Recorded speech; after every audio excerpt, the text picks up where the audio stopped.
ഇടതുമുന്നണിക്ക് പലയിടത്തും സ്ഥാനാർത്ഥികളെ കിട്ടാനില്ലാത്ത അവസ്ഥയുണ്ടായിരുന്നു എന്നുള്ളതാണ് പി കെ കുഞ്ഞാലിക്കുട്ടി പറയുന്നത്.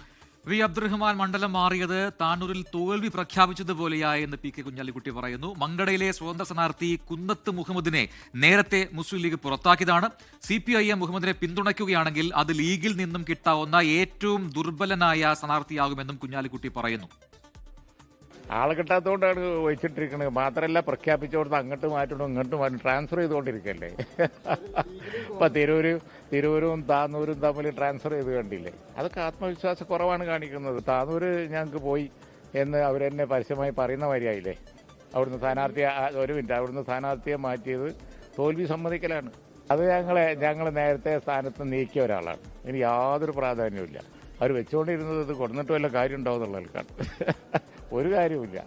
അവിടെ അവർക്ക് കിട്ടാവുന്നതിൽ വെച്ച് ഏറ്റവും ഞങ്ങളെ ഭീഷണിപ്പെടുത്താവുന്നതിൽ ഏറ്റവും കുറഞ്ഞ സ്ഥാനാർത്ഥിയാണ്. അതാണെങ്കിൽ എനിക്കറിയില്ല അതാണോ എന്നുള്ളത്.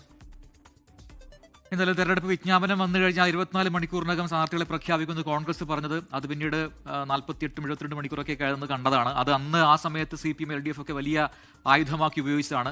ഇപ്പോൾ നേരെ തിരികെ വരുന്നു അല്ലേ. ഇത്രയുമായിട്ടും LDFന് പൂർണ്ണമായി 140 സീറ്റുകൾ എന്തുകൊണ്ട് സ്ഥാനാർത്ഥികളെ പ്രഖ്യാപിക്കാൻ കഴിയുന്നില്ല എന്ന ചോദ്യമാണ് UDF ഇങ്ങോട്ട് ഉയർത്തുന്നത്. കാരണം അവരെല്ലാം പ്രഖ്യാപിച്ച് കഴിയുകയും ചെയ്തു. എന്തായാലും ഇനിയിപ്പോൾ ഈ ഏറ്റവും ഒടുക്കം LDF അത് പ്രഖ്യാപിച്ചു കഴിഞ്ഞു. അതുകൊണ്ട് ഇനിയിപ്പോൾ അത്തരം ആരോപണങ്ങൾക്ക് കഴമ്പില്ല. പക്ഷെ എന്നാലും പുതിയ ആരോപണങ്ങൾ ഇനി എന്താണ് രാഷ്ട്രീയമായി എന്തൊക്കെയാണ് അങ്ങോട്ടും ഇങ്ങോട്ടും പറയുന്നത് എന്ന് കേൾക്കാം, എന്ന് കാണാം.